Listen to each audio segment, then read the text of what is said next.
Good morning बच्चों। आशा करते हैं कि आप लोग बहुत स्वस्थ और मस्त होंगे। हम लोग पढ़ रहे थे निर्देशांक ज्यामिति मैथमेटिक्स क्लास 10 की, और जिसके एक्सरसाइज 7.2 हम लोग कर रहे थे, उसके पहले पार्ट को हम लोग कर चुके हैं। आज हम लोग करने वाले हैं पार्ट 2, अर्थात जो एक्सरसाइज 7.2 में बचे हुए क्वेश्चन हैं, उन सभी क्वेश्चन को हम लोग आज दूसरे वाली क्लास जो चलने जा रही है इसमें कंप्लीट कर लेंगे। तो आप लोग हमारे साथ बने रहिए, ठीक है। आगे हम लोग क्वेश्चन पे आते हैं। पहला क्वेश्चन ही है आज का। ध्यान दीजिएगा कि वो अनुपात ज्ञात कीजिए,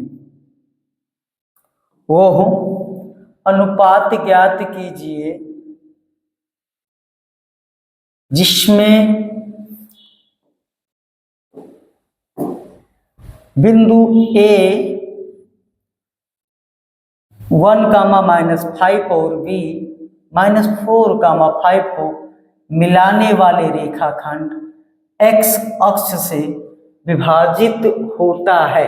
इस विभाजन बिंदु के निर्देशांक भी ज्ञात कीजिए।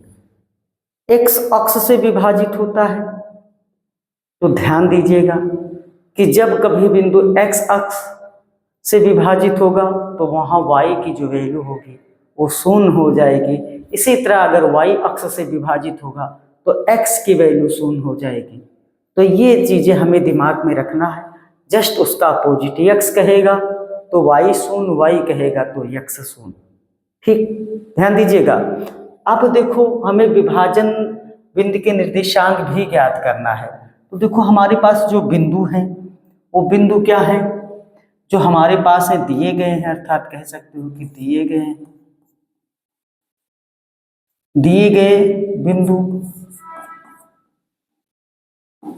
बिंदुओं को हम लोग लिखेकर a की जो है वो 1, -5 और b क्या है आपका -4, 5। अब हमें इसमें को मिलाने वाले रेखाखंड x अक्ष से विभाजित होता है। इस विभाजन बिंदु के निर्देशांक ज्ञात कीजिए। अब x अक्ष से विभाजित होता है, अर्थात हमें मान लिया जाए कोई भी रेखाखंड है, वो रेखाखंड जो है x अक्ष से विभाजित होता है, तो माना कि जो बिंदु से विभाजित होता है, माना बिंदु P x, y, माना बिंदु P x, y AB रेखा खंड को अनुपात, किस अनुपात में, AB रेखा खंड को A/1 के अनुपात में विभाजित करता है, ठीक। ध्यान दीजिएगा, किस अनुपात में विभाजित करता है, K/1 अनुपात में विभाजित करता है। अब हमें देखो रेखाखंड मिल गया, रेखाखंड AB है। AB रेखाखंड को K/1 में बिंदु x, y जो है वो विभाजित करता है। हमें इस विभाजन के साथ साथ इसका भी ज्ञात करना है कि किस अनुपात में। अब एक होगी कि अनुपात, तो अनुपात को हम लोग इसी तरह, अगर अब k की वैल्यू 2/3 आ गई या 2/5 आ गई, तो k के स्थान पे 2/5 = 1 लिखेंगे, तो 2:5 के अनुपात में विभाजन हो जाएगा। जब विभाजन में होगा तो किसी एक वैल्यू को मानेंगे, अर्थात 1 को मानेंगे, 1 को 1 कर देंगे, ठीक है। अगर यही 1/9 आ गया या 2/5 आ गया, 2/3 आ गया, तो 2:3:1 लिखेंगे। 3 यहाँ तिरछा गुणा करेगा तो ये 2:3 इसका विभाजन हो जाएगा। अनुपात जो हो जाएगा वो 2:3 के अनुपात में विभाजित करेगा। इस तरह से इसको हमें देखना है, ठीक है। तो ये चीजें हम अपने दिमाग में रख के चलेंगे, तो दिमाग में इसको रख के चलेंगे। अब हमें देखो, बाकी चीजें तो हमें पता ही है, क्या पता है। अब हम लोग देखो, यहां से देखा जाए जो बिंदु दे रखा है, इस बिंदु से हम ही लोग निकाल लें, ठीक है। अब इसका देखो अनुपात है, अनुपात दे रखा है, अर्थात यहां से देखा जाए तो जो बिंदु A और B रखा है, तो बिंदु ए और बी में देखें तो x1 की जो वैल्यू है वो 1 हो जाएगी और y1 की जो वैल्यू है वो -5 हो जाएगी और x2 की जो वैल्यू है कितना हो जाएगी -4 और y2 की जो वैल्यू है वो क्या हो जाएगी 5 हो जाएगी। ध्यान दीजिएगा m1 अगर आपको देखो तो m1 बराबर k है और m2 की जो वैल्यू है वो क्या है 1 है। ठीक है, अब हम लोग इस वाले बिंदु का निर्देशांक निकालें। किस वाले? बिंदु P का। तो बिंदु P का निर्देशांक हम लोग निकाल लें तो यहाँ से हम लोग निकाल लें x बराबर पहले, तो x बराबर क्या रखोगे हम लोग m1 into x2 plus m2 into x1 अपान m1 प्लस m2। ध्यान दीजिएगा अब इसको हम लोग निकाल लें। m1 की जो वैल्यू है आपके पास वो क्या है? m1 की जो वैल्यू है k है। क्या है? k। तो k इंटू x2 की जो वैल्यू है वो -4 है प्लस m2 की जो वैल्यू है वो 1 है और x1 की वैल्यू 1 है बटे देखो नीचे क्या हो जाएगा एक k प्लस 1 और यहाँ x ही रहेगा। ध्यान दीजिए यहाँ क्या रहेगा? x ही रहेगा। अब इसको सॉल्व कर लें हम लोग। ध्यान दीजिएगा तब सॉल्व करेंगे k प्लस 1 है, k प्लस 1 इधर अगर तिरछा गुणा कराएगा तो ये कितना हो जाएगा x इंटू k प्लस 1। ठीक, बराबर यहाँ देखो -4k और प्लस 1 का गुणा 1 में। ठीक है, ये चीजें हमें मिल गया, ये तो मिल गया। अब ये मिल गया या इसको हम लोग क्या लिख सकते हैं -4k plus 1 by k plus 1, यही तो। अब ये मिल जाएगा। अब हम लोग y से निकाल लें, अर्थात इसको चाहो तो अभी हम लोग जो ये लिखे हैं ये ना लिखकर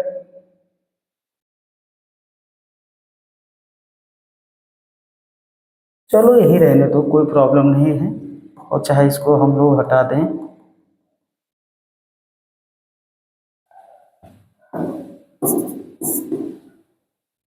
देखो इसको यही लिख दो केवल x बराबर क्या -4k प्लस 1 बटे k प्लस 1।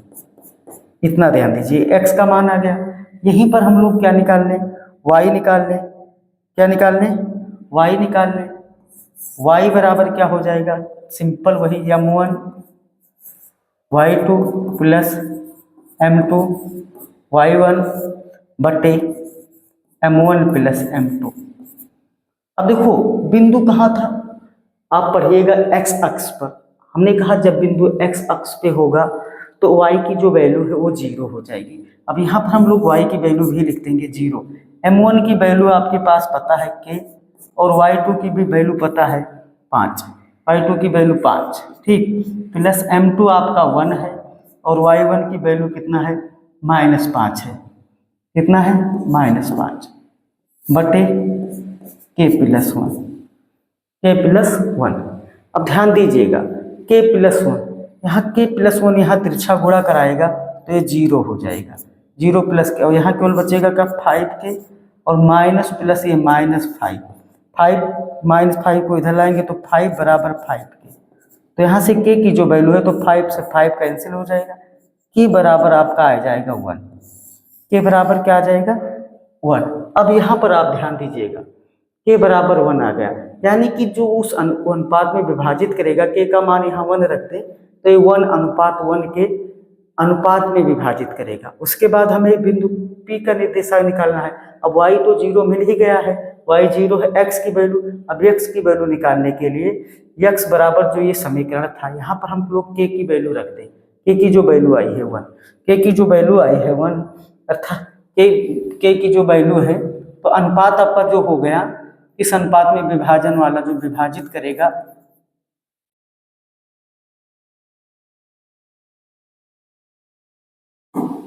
विभाजित, ध्यान दीजिएगा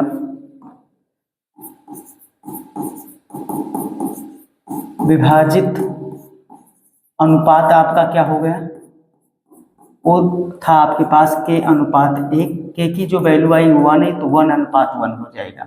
और P बिंदु का निर्देशांक हमें निकालना है तो P बिंदु का निर्देशांक निकालने से पहले एक चीज ध्यान से देख लीजिएगा। यहाँ आपके पास आया था x की जो वैल्यू, x की वैल्यू आई थी -4k +1 अपान के +1, यही तो, ध्यान दीजिएगा, -4k +1 अपान के +1। अब यहाँ से k की जो वैल्यू रख दिया जाए, k की वैल्यू 1 है तो -4 इंटू देखो 1 हो जाएगा +1 अपान यहाँ पर भी 1 +1, तो देखो -4 इंटू 1 -4 हो जाएगा +1 बटे ये 1 और 1 नीचे क्या हो जाएगा 2, -4 में से +1 निकल जाएगा तो -3/2, अर्थात x की जो वैल्यू है वो क्या हो जाएगी -3/2। तो यहाँ P बिंदु का जो निर्देशांक बनेगा, P बिंदु का निर्देशांक जो हम लोग मान चुके थे वो आपका क्या आ जाएगा -3/2 कामा क्या 0। अब 0 तो y का था ना कि x बिंदु x से कट रही थी तो x बराबर y बराबर 0 हो जाएगा, तो ये आपका निर्देशांक आ गया। विभाजित किस अनुपात में करेगा 1:1 में, जो ये देखो विभाजित अनुपात क्या हो जाएगा 1:1, ये अनुपात के ही लिखा है, ध्यान दीजिएगा।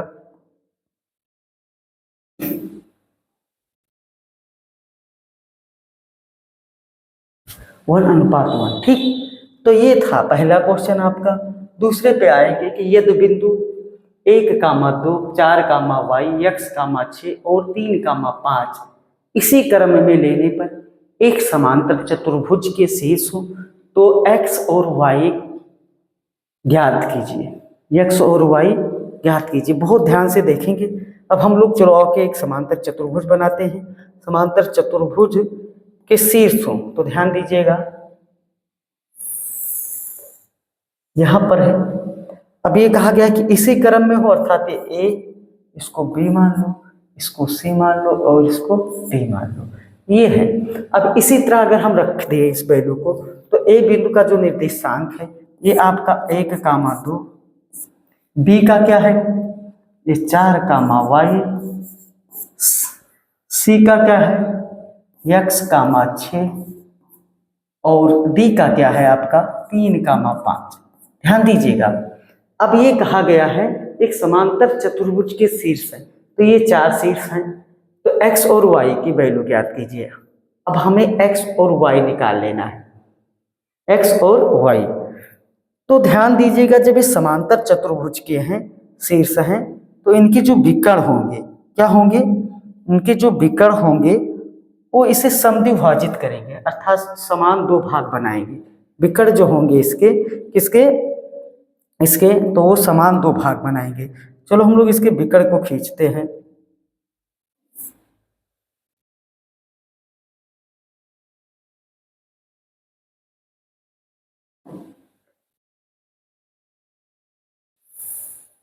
एक विकर्ण यहां हो गया और एक यहां हो गया, ये। अब ये समझा जाए कि ये जो विकर्ण यहाँ पर करते हैं तो ये P बिंदु पर, कहाँ P बिंदु पर, और इस P बिंदु के निर्देशांक को कुछ मान लिया जाए हम लोग।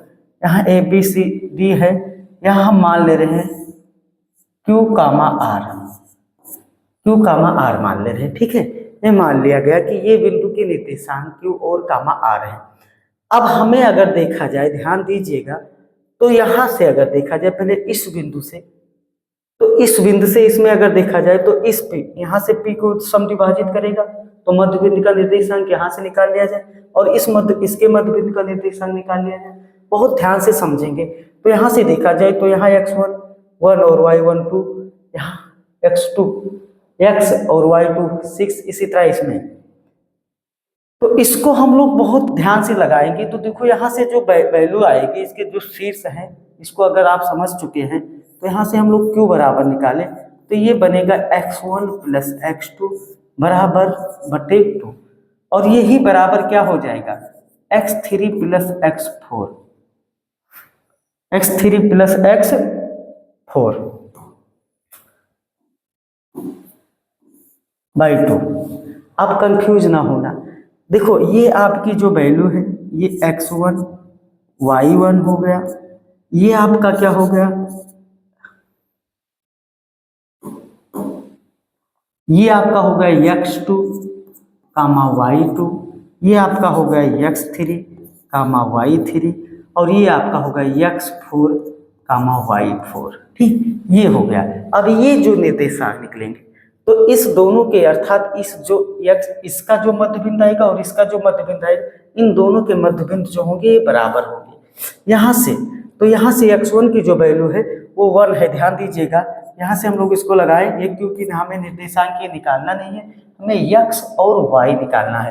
तो ये 1 प्लस देखो x2 की जो वैल्यू है वो कितना है, देखो ये x1 की जो वैल्यू थी 1 और x2 की वैल्यू कितना है, x है बाई 2, बराबर इसी तरह x देखो x3 की जो वैल्यू है वो कितना है 4 और ये कितना है 3 है, तो 4 प्लस 3 बाई 2। अब देखो यहाँ भी 2 यहाँ भी 2, तो 2 से तो ये 2 कैंसिल हो जाएगा, आपके पास क्या आएगा यहाँ से, तो ध्यान दीजिएगा यहाँ से केवल बचा 1 प्लस x और यहाँ से क्या बचा 4 प्लस 3 7। तो 1 प्लस x की जो वैल्यू है वो 7 है, तो यहाँ से x की जो वैल्यू निकलेगी तो x बराबर देखो क्या निकलेगा, x बराबर निकलेगा 7 माइनस 1, अर्थात x की जो वैल्यू है वो आपके पास 6 आ जाएगी। कितना आ जाएगी 6। अब x हमें पता हो गया कि ये वैल्यू 6 है।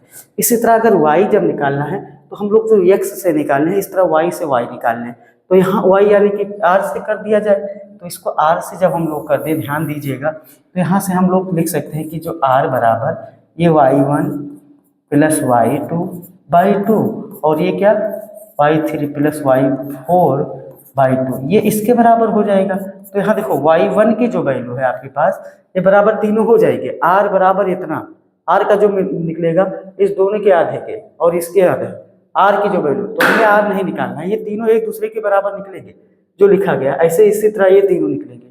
तो हमें यहाँ से देखो y1 की जो वैल्यू है हमारे पास, ध्यान दीजिएगा 2 और ये कितना है 6, तो यहाँ 2 प्लस 6 बटे 2 और यहाँ y प्लस 5 बटे 2, y प्लस 5 बटे 2, ठीक है ये वैल्यू। अब इनको देखो 2 से 2 को यहाँ काट दो, इक्वल की तरफ है, यहाँ 6 और 2 8 हो जाएगा, यहाँ y प्लस 5, तो यहाँ से y की जो वैल्यू निकालना है तो 8 माइनस 5, तो y बराबर कितना आ जाएगा 3।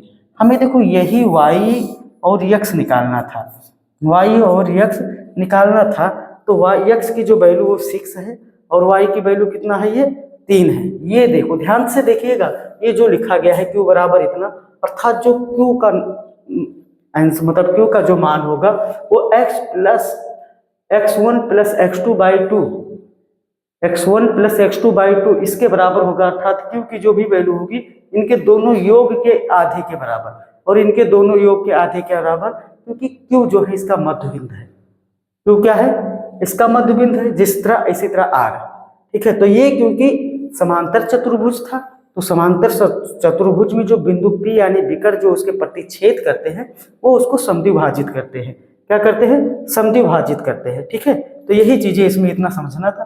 तो ये था आपका x और y का मान। आगे देखिएगा बिंदु क्वेश्चन नंबर 7 में कि बिंदु A के निर्देशांक ज्ञात कीजिए, जहां AB एक वृत्त का व्यास है और जिसका केंद्र 2, -3 तथा B के निर्देशांक 1, 4 है।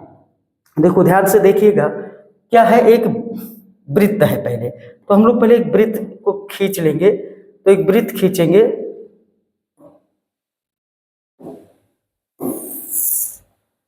ये हमारा एक वृत्त है, ठीक है। अब वृत्त में इसका कहा गया है, क्या कहा गया है, बिंदु A के निर्देशांक ज्ञात कीजिए जहां AB एक वृत्त का व्यास है, क्या है एक वृत्त का व्यास अर्थात डायमीटर की बात कर रहा है। तो यहां से मान लिया जाए इसका एक व्यास खींच दिया गया है इसे, ठीक, और यहाँ बिंदु जो है आपका वो यहाँ पर बिंदु A है और यहाँ पर बिंदु B है। अब ये इसका एक व्यास है, क्या है ये एक व्यास है, और इसका जो केंद्र है वो केंद्र कितना है 2, केंद्र का जो वो दे रखा है, क्या दे रखा है निर्देशांक दे रखा है वो 2, -3 दे रखा है। यहाँ पर इसका केंद्र हो गया, इसका निर्देशांक आपके पास पता है 2, 3, बी का भी निर्देशांक दे रखा है 1, 4, हमें ए का नहीं पता है तो इसके निर्देशांक को हम x, y मान लेंगे। अब ध्यान दीजिएगा, अब यहाँ पर इसके निर्देशांक को हम मान लिया जाए, यहाँ देखो इसका केंद्र का दे रखा है अब हमें इसी को ज्ञात करना है, अर्थात बिंदु ए का निर्देशांक। तो इसमें देखो कोई बहुत ज़्यादा ध्यान तो है नहीं, आपको समझ में भी आ गया होगा, क्योंकि ये देखिए जो केंद्र होता है, जो वृत्त का केंद्र होता है वो डायमीटर का क्या होता है, आधा होता है, अर्थात मध्य बिंदु होता है। अर्थात यहाँ से आप यहाँ मान लिया जाए कि ये बिंदु सी है, तो इसमें आप तुरंत यही कहोगे कि जो AC होगा वो बराबर हो जाएगा BC। AC जो होगा वो बराबर BC हो जाएगा, क्योंकि C क्या है, C जो है सर्किल का क्या है, सेंटर पॉइंट है, अर्थात इसका एक केंद्र बिंदु है। तो एक केंद्र बिंदु है तो AC की जो वैल्यू है वो क्या हो जाएगी, बराबर BC हो जाएगी। तो यहाँ इसका मध्य बिंदु है और मध्य बिंदु का निर्देशांक दे रखा है। तो यहाँ से अगर देखा जाए तो ये 2 की जो वैल्यू होगी, अर्थात 2 की जो वैल्यू निकलेगी वो बराबर निकलेगी x1 प्लस x2 बराबर बाई 2, यही तो होगा। अब यहाँ से x1 की जो वैल्यू है, तो ध्यान दीजिए x1 की जो वैल्यू है वो x है और x2 की वैल्यू आपके पास 1 है और ये बटा कितना है, 2 है। देखो 2 से तिरछा गुणा कराओगे तो ये 2 का गुणा 4 हो जाएगा, 2 का गुणा 2 में कितना 4, और इधर बचेगा केवल x प्लस 1। तो यहाँ 1 को पक्षांतर करके लाओगे तो 4 माइनस 1 हो जाएगा, 4 माइनस 1 बराबर x। तो x की जो वैल्यू आएगी वो क्या आ जाएगी, ये 3 आ जाएगी, 4 में से 1 गई 3, अर्थात यहाँ पर x की जो वैल्यू आपको आ गई ये मिल गई आपको 3, अर्थात 3 हो गए। अब y ऐसे निकाल लो, तो देखो y की वैल्यू क्या हो गई, -3, अर्थात यहाँ से देख लिया जाए कि यहाँ पर देखो ये -3 बराबर क्या हो जाएगा, -3 बराबर हो जाएगा y1 प्लस y2 बाई 2। अब y1 आपका क्या है, देखो y1 आपका y1 क्या है, y है, और y2 कितना है, 4 है। तो यहाँ से देखो ये -3 बराबर यहाँ y1 ये y और ये क्या 4 बाई 2, तिरछा गुणा कराओगे 2 और -3 का गुणा तो ये -6 हो जाएगा, इधर केवल y प्लस 4 बचा, 4 को इधर पक्षांतर कर दो ये भी माइनस हो जाएगा बराबर y। तो y की जो वैल्यू होगी ये माइनस कितना हो जाएगी, -6 -4 -10। तो जो बिंदु A का निर्देशांक बनेगा, यहाँ पे लिख दे रहे हैं, बिंदु A का निर्देशांक आपका जो बनेगा वो क्या बनेगा, निर्देशांक x की जो वैल्यू आई है वो 3 है और y की वैल्यू आई है -10। तो ये क्या हो जाएगा 3 - 10, यही चीजें हमें ज्ञात करना था। तो देखिएगा बहुत ज्यादा तो था नहीं, क्योंकि जब मध्य बिंदु पता है तो हमें देखो 2 चीजें पता है, 3 चीजों में तो एक निकाल सकते हैं, बिल्कुल मध्य बिंदु ही पता था, इसका 2,3 है, ठीक है। तो ये था आपका 7वां सवाल। हम लोग आएंगे आज के 8वें सवाल पर। कहा गया है कि यदि A और B क्रमशः -2, -2, -2 और 2, -4 हो तो P के निर्देशांक ज्ञात कीजिए ताकि AP बराबर 3/7 AB हो, AP बराबर 3/7 AB हो। बहुत अच्छा चीज है कि कोई एक रेखाखंड है और P रेखाखंड AB पर स्थित है, दे दिया है कि एक रेखाखंड है,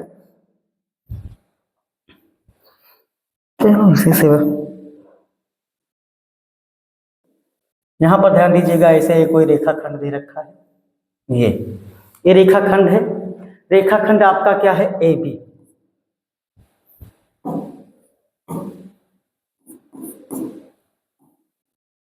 AB एक रेखाखंड है जहां पर कहा गया है कि P रेखाखंड AB पर स्थित है। अब ये नहीं कहा गया कि मध्य में है, एक साइड में है, बस P है, इसी रेखाखंड पे है, कहीं भी है, मान लिया जाए P यहीं पर कहीं स्थित है, यहाँ पे P बिंदु इस रेखाखंड पे स्थित है। ध्यान दीजिएगा, बस कहा गया क्या है कि AP जो है वो बराबर है 3/7 AB, यानी कि AB के 3/7 भाग के, AB के 3/7 भाग के। तो दे क्या रखा है, ध्यान दीजिएगा कि जो AP है ये बराबर है 3/7 AB,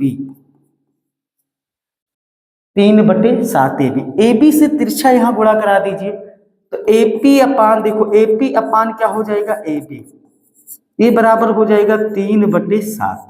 यही तो अगर देखा जाए तो AB की जो वैल्यू है, AB की जो वैल्यू है वो AB बराबर क्या हो जाएगा आपके पास, बहुत ध्यान से पहले हम लोग इसके विभाजन को ही ज्ञात कर लेंगे। AB बराबर आपके पास जो मिलेगा वो निकलेगा AP प्लस क्या PB, AP प्लस PB बराबर कितना 3/7, 3/7।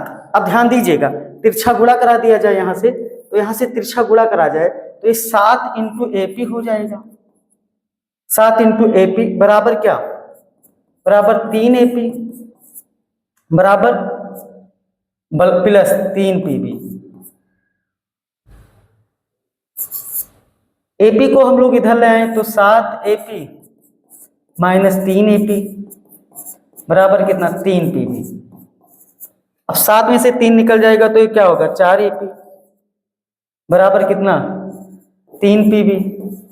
अब AP अपान अगर देखा जाए, AP अपान PB निकालना जाए तो AP अपान PB आपके पास क्या हो जाएगा 3/4, अर्थात AP बराबर 3, AP बराबर 3 और PB बराबर क्या हो जाएगा 4। ये चीजें हमें मिल गई यहाँ से। तो AP ये 3 है और ये कितना है 4 है। ठीक, टोटल अगर देखा जाए तो AB कितना हो जाएगा 4 प्लस 3 7 हो जाएगा। तो ये चीजें हमें यहाँ से हो गया, अर्थात इसको जो विभाजन है M1 की वैल्यू 3 और M2 की वैल्यू 4। अब ये हो गया, A और B पता ही है, A की जो वैल्यू है वो पता है कितना है आपके पास, ये -2 कामा -2, और B की जो वैल्यू है ये भी पता है 2 कामा -4। ठीक, अब हमें निकालना क्या है, निकालना क्या था, हो तो P बिंदु के निर्देशांक, P बिंदु के निर्देशांक निकालना है। ये मान लिया जाए x, y है, x, y है। मान लिया जाए बिंदु P का जो निर्देशांक है वो x, y है। अब ध्यान दीजिएगा, अब विभाजन का फार्मूला तो सभी को आता है, x बराबर क्या बनेगा, ठीक है, m1 into x2 plus m2 into x1 अपान m1 प्लस m2। अब x1 x2 m1 m2 सब पता है। अब यहाँ से रखोगे x की वैल्यू और फिर y बराबर इसी तरह y वाले फॉर्म में, तो y की वैल्यू और x की वैल्यू आ जाएगी। तो हम चलो निकाल लेते हैं, जब सब कर लिया गया है तो निकाल भी लिया जाए। ठीक है, क्या किया गया, माना बिंदु P का निर्देशांक P यानी कि x, y है, x, y है। यहां से हम लोग x1 और y1, x1 की जो वैल्यू है कितना, दोनों देखो माइनस दिए रखा था -2, x1 बराबर 2, y1 बराबर भी -2 और x2 बराबर कितना 2, x2 बराबर कितना देख लेंगे हम लोग पीछे, x2 बराबर 2 और y2 की -4, x2 की वैल्यू 2 और y2 क्या आ जाएगा -4। m1 हमें पता ही है, m1 की जो वैल्यू है वो 3 है और m2 की जो वैल्यू है वो कितना है 4 है। अब विभाजन सूत्र से, किस वाले सूत्र से हम लोग आ जाएंगे, विभाजन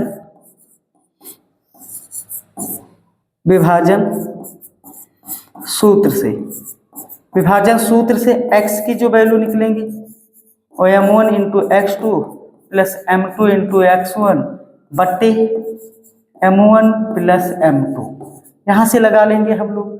तो यहाँ से लगाएंगे तो x की वैल्यू आ जाएगी, हमें x ही और y ही निकालना है। x की वैल्यू क्या आएगी, देखो m1 की जो वैल्यू वो 3 है, x2 की जो वैल्यू है वो 2 है, प्लस m2 की जो वैल्यू है वो 4 है और x1 की वैल्यू -2 है और ये नीचे क्या हो जाएगा 3 प्लस 4। ठीक, चलो इधर ही लगाते हैं, इधर से x की जो वैल्यू आएगी वो क्या आएगी, 3 गुणा 2 6 और ये माइनस प्लस माइनस 6 -8 यानी कि 6 -8/7, 8 में से 6 निकल जाएगी -2/7, ये x की वैल्यू आ गई। ठीक, y बराबर क्या होगा आपका m1 y2 plus m2 y1 बटे क्या, बटे m1 प्लस m2। देखो m1 की वैल्यू 3 गुणे y2 की वैल्यू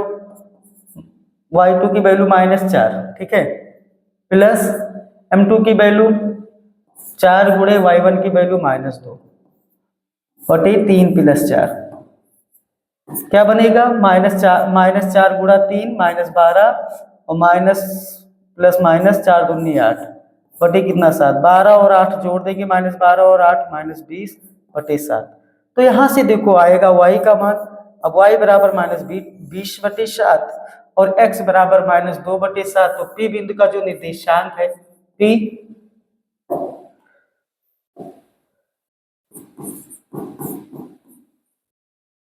बिंदु का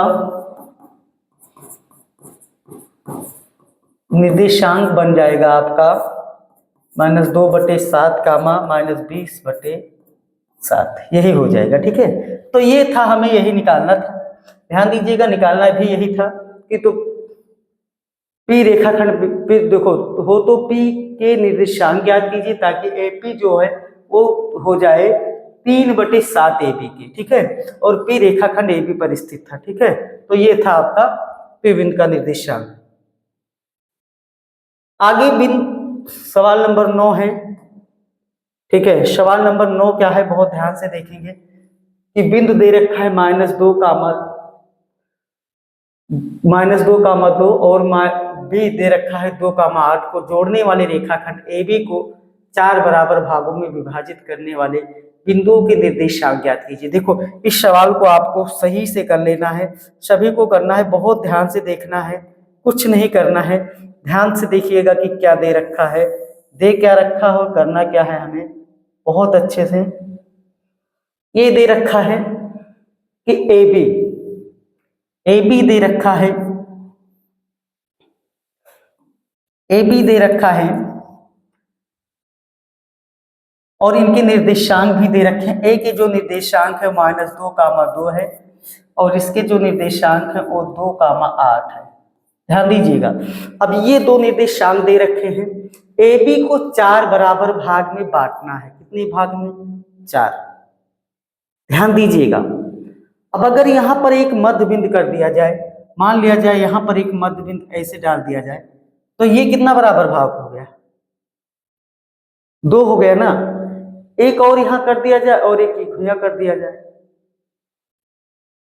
एक यहाँ अब इसके मध्य में कर दिया जाए और एक इसके मध्य में कर दिया जाए। अब गिना जाए तो कितना हो गया? बिंदु देखो डॉटेड दिख रहे होंगे, अर्थात देखो यहाँ से मान लिया जाए ये P1 है, इसको एक P2 कर दो और एक क्या कर दो, ये P3 कर दो। ठीक है, और या इससे बढ़िया ये सब ना लिखो,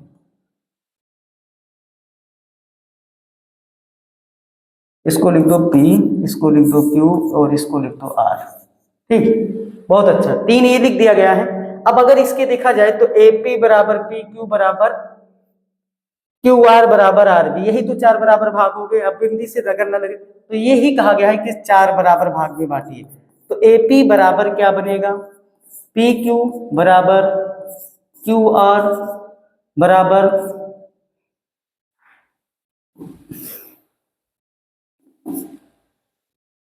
RB। बहुत अच्छा, अब ये 4 भाग हो गए और यही इसमें कहा गया था कि 4 बराबर भागों में विभाजित करने वाले बिंदुओं के निर्देशांक ज्ञात कीजिए। अब ध्यान दीजिएगा, इसमें एक चीज आपको और मिल रहा होगा कि AQ बराबर क्या? QB। अगर हम लोग देखो बहुत आसानी से लगाने की कोशिश करेंगे,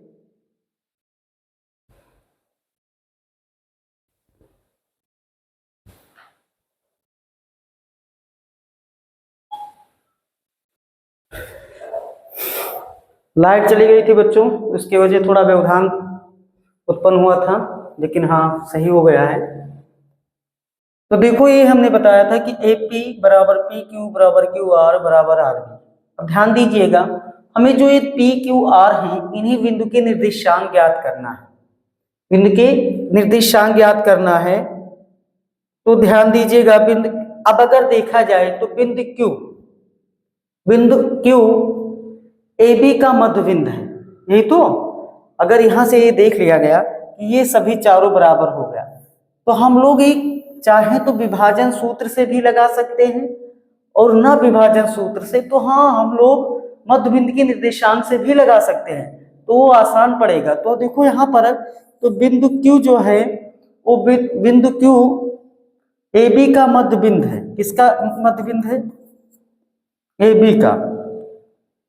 बिंदु कर दीजिएगा आगे कि बिंदु Q AB का मध्य बिंदु है। मध्य बिंद है। अब बिंदु Q का निर्देशांक निकाल लिया जाए, हम लोग मान लिया जाए कि बिंदु Q का जो निर्देशांक है वो x, y है और P का जो निर्देशांक है वो x1, ध्यान दीजिएगा थोड़ा सा, क्योंकि अभी हमें x1 और मिलेगा। यहाँ सबके निर्देशांक को कैपिटल मान के चलते हैं हम लोग।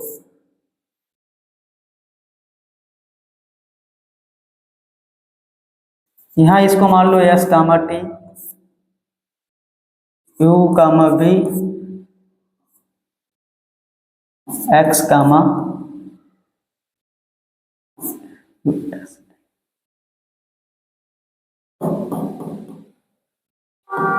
चलो इसको w, x मान लो।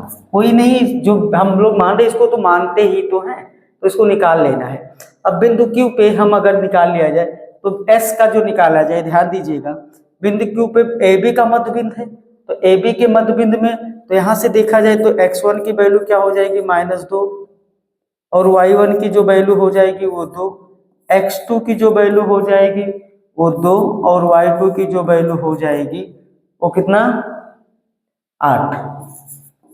तो यहाँ से अगर s बराबर निकाला जाए तो s बराबर x1 + x2 बाई 2 और t माना गया है तो t बराबर कर दो। t बराबर क्या हो जाएगा, t बराबर y1 + y2 बाई 2। ध्यान से देखिएगा, अब वैल्यू रख दो पट पुट करके और निकाल लो x1 की जो वैल्यू -2 और x2 की जो वैल्यू है वो कितना है 2/2।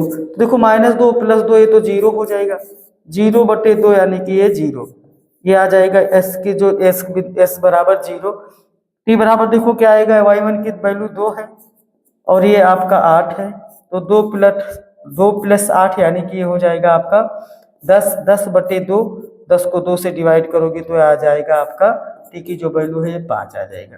तो यहाँ पर देखा जाए तो यहाँ बिंदु का जो निर्देशांक आया वो आया 0, 5। अब ध्यान दीजिएगा, जिस तरह AB का मध्य बिंदु Q था उसी तरह AQ का मध्य बिंदु P है, AQ का मध्य बिंदु P है।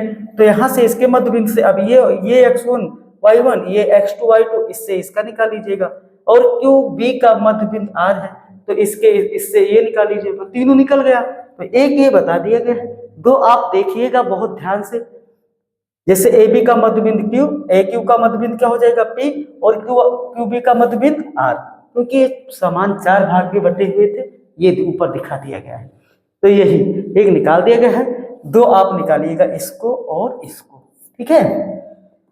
आगे एक सवाल और आज का बचा हुआ है कि एक समचतुर्भुज का क्षेत्रफल ज्ञात कीजिए जिसके शीर्ष इसी क्रम में 3, 4, 4, 5, 1, 4 और 2, -2, -1 है।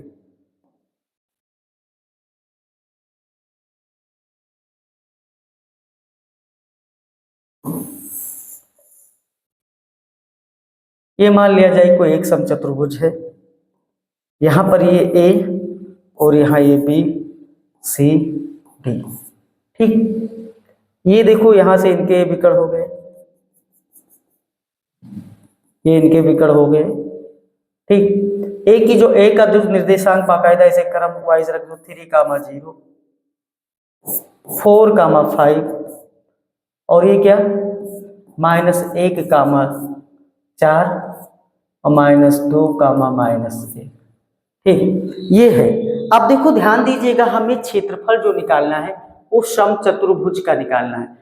अब यहाँ हमें पता है बिंदु का निर्देशांक और निकालना हमें क्षेत्रफल है, तो ध्यान दीजिएगा जो समचतुर्भुज का क्षेत्रफल होता है, चतुर्भुज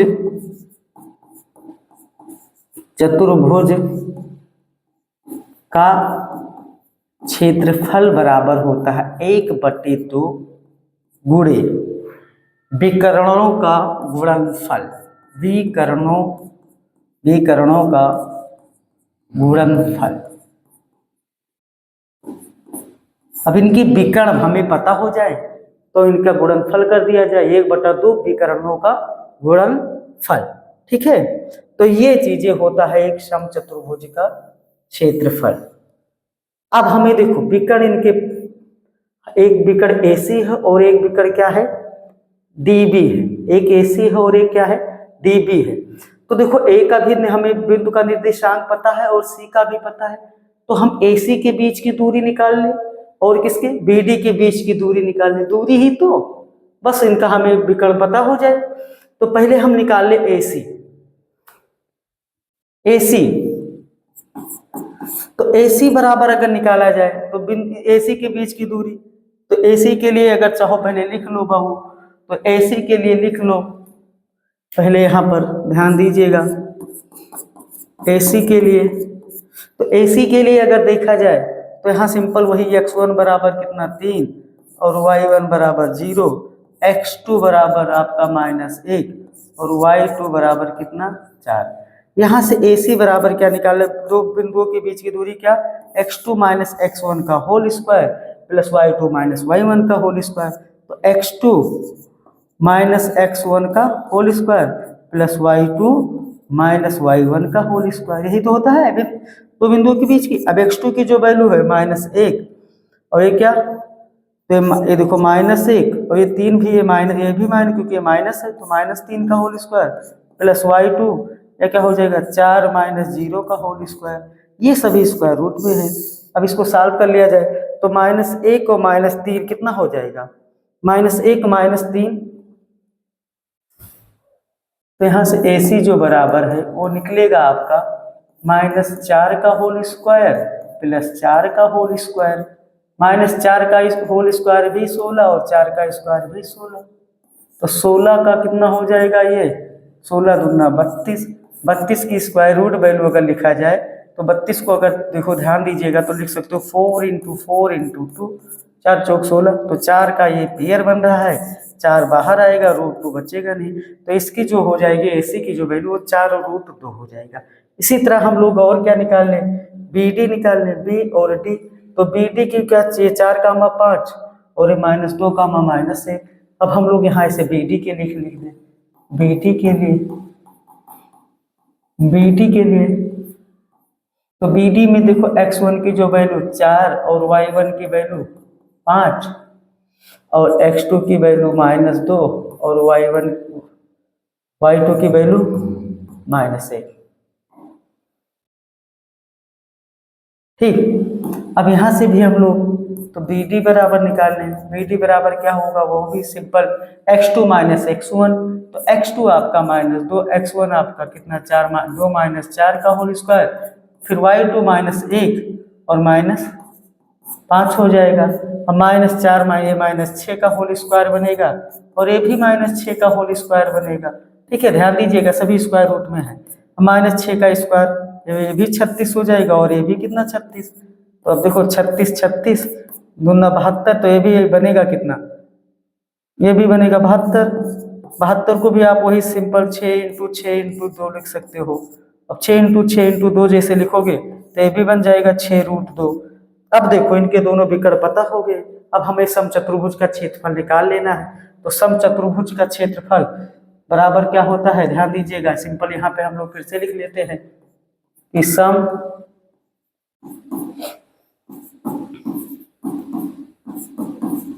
चतुर्भुज का क्षेत्रफल बराबर 1/2 विकर्णों का गुणनफल। जी सर, अब देखो इनके गुणनफल, इनके विकर्ण आपको पता है 1/2 विकर्ण इनके क्या है, एक AC आया है और एक BD आया है। अब ध्यान दीजिएगा 1/2 AC की जो वैल्यू आई है वो 4√2 आई है और BD की वैल्यू आई है 6√2। ध्यान दीजिएगा अब 1/2 यहाँ पर इनका गुणा किया जाए तो 4 गुणा 6, ये 4 छंग 24 हो जाएगा। √2 का गुणा √2 में तो ये 2 हो जाएगा, इस 2 से ये 2 कैंसिल, 24 कम 24, तो ये कितना हो जाएगा 24। ठीक है, तो ये 24। अब यहाँ पे देखो क्षेत्रफल है, तो ध्यान दीजिएगा क्षेत्रफल है तो इसको केवल हम लोग दे हैं, लिख दे 24 वर्ग मात्रक। ठीक, अब इसका क्योंकि क्षेत्रफल का मात्रक वर्ग होता है, अब वो सेंटीमीटर में दूरी आती तो सेंटीमीटर में, लेकिन यहाँ ये सब तो दे नहीं रखा है, बस 24 वर्ग मात्रक। तो ये था आपका 7.2 एनसीईआरटी बेस्ड जो क्वेश्चन थे, तो वो थे बहुत अच्छे क्वेश्चन थे। आशा करते हैं कि इसमें से कुछ ना कुछ सवाल आपके बोर्ड परीक्षा में डायरेक्ट फंसेंगे, तो इसको आप बहुत बढ़िया से पढ़िएगा। कम से कम एक बार में अगर नहीं समझ में आ रहा है तो वीडियो को दोबारा देखिएगा और अच्छे से लगाइएगा। जब तक लिए सभी को धन्यवाद।